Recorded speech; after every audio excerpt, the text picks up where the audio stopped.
UPL est le spécialiste du soufre sur le marché français. La société commercialise du soufre mouillable, mais aussi du soufre pour poudrage, sous la marque Fluidosoufre. Dans la lutte contre l'oïdium de la vigne, le soufre pour poudrage agit bien sûr par contact, mais surtout par vapeur. Une même dose de soufre ne produira pas les mêmes effets si l'on utilise un soufre trituré ou du fluidosoufre. Quelques expériences vont nous permettre d'illustrer certaines différences majeures entre les produits. Deux éprouvettes en verre, parfaitement identiques, sont remplies chacune avec la même quantité de soufre pour poudrage, soit 150 g. Sur la droite, un soufre trituré, sur la gauche, fluidosoufre. On observe pour cette spécialité que les particules de soufre mises en œuvre occupent un espace beaucoup plus important, près de 2/3 de plus. Avec un diamètre moyen de particules peu différent d'un trituré et une granulométrie plus serrée, Fluidosoufre démontre ici un plus fort pouvoir couvrant et une réelle aptitude à atteindre l'oïdium, même le mieux protégé. Deux mesures identiques de soufre pour poudrage sont remplies puis démoulées sur un plan horizontal. À droite, le soufre trituré, à gauche, fluidosoufre.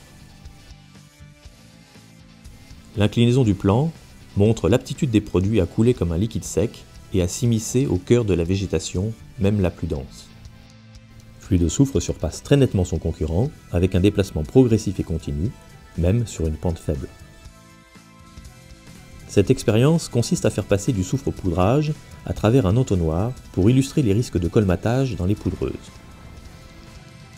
À droite, un soufre trituré, à gauche, fluidosoufre, qui démontre une plus grande souplesse d'emploi. Une chute de 2 mètres d'une même quantité de soufre montre l'hétérogénéité d'un trituré à gauche, avec de grosses particules qui heurtent le sol en premier, suivi du corps du nuage, puis des particules très fines qui tardent à se déposer. Dans la pratique, fluidosoufre ou un soufre trituré, utilisé à la même dose de 25 kg/ha, confirment un comportement très différent lors de la réalisation du poudrage. Avec fluidosoufre, le nuage généré par la poudreuse reste au plus près de la végétation et se dépose rapidement sur les organes à protéger. Dans le cas d'un soufre trituré, le nuage plus important flotte assez longtemps au-dessus de la vigne sans parvenir à se déposer sur la zone ciblée. Les très nombreuses particules fines, inférieures à 5 microns, sont entraînées par le courant d'air de la turbine et sujettes à une dérive importante. Ces pertes très significatives devront être prises en compte lors du réglage de la poudreuse.